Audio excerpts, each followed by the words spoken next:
Okay, off you go. Chairman, it's quite a long statement, so I'll try to rattle through it. Yeah, I'll cut it off at 3 minutes. With specific reference to the proposed garden village on the land north of Marden. The analysis in the report is seriously lacking in many ways when it comes to the consideration of the land north of Marden. Specifically, it is dismissive in its reference to the two SSSIs in the Marden parish, the Belt and Marden Meadows. Note that development sits within the impact assessment zones for both SSSIs as defined by DEFRA. This means that both SSSIs will be put at risk by the development.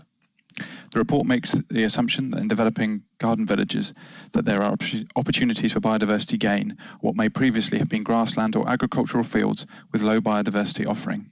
Note that the land actually encompassed within the proposal includes part of an ancient woodland, established hedgerows and shores, ponds and ditches, and a varied pattern of agriculture. This means that there are already diverse wildlife habitats on the site, and it is far from being the wildlife desert implied by the assumption.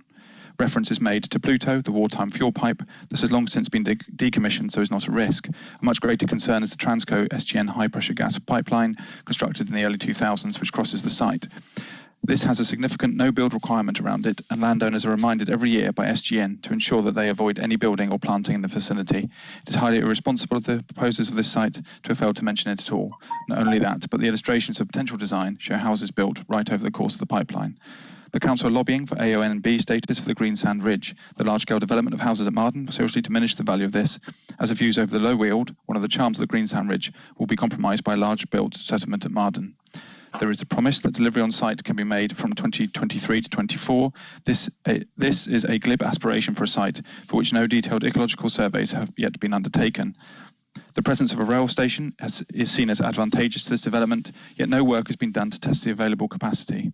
Note that pre-COVID-19, services were already at capacity in rush hour, and that much development has taken place, not just in Marden, but also in surrounding towns and villages, such as Staplehurst, Linton, Paddockwood, Cranbrook, Sissinghurst, Headcorn, etc. All of these developments currently underway will produce large numbers of commuters for the same service. It is unlikely to be able to support this scale of increase. 15 metres is proposed an adequate buffer zone for the ancient woodland.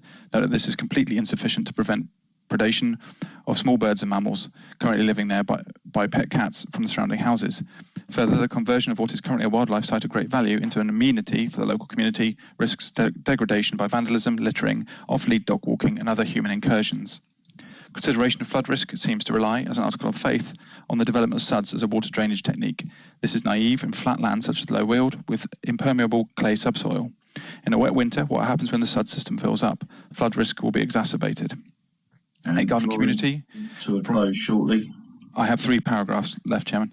A garden community from where all residents will have to commute to work in other locations runs completely counter to garden community principles. Note also that as the new build effectively becomes a dormitory for commuters, there will be relatively little benefit for local businesses as they will tend to shop near to work premises. Reference is made to the missing parcel 1 of land and the advantage to the scheme for the promoters and council working together to see whether it could be included. Speaking as one of the co-owners of this parcel of land, we will be strongly against any such inclusion as we see it as being part of the rich diversity of habitats which link Marden Meadows, SSSI, the LWS and the ancient woodland. I think in fairness we covered the 3 minutes at that point. Okay. Thank you. You did a valiant job of trying to get as much of that read on behalf of the contributor. And for the record, I had no knowledge of what those statements were to be. Officers. Thank you, Chair. As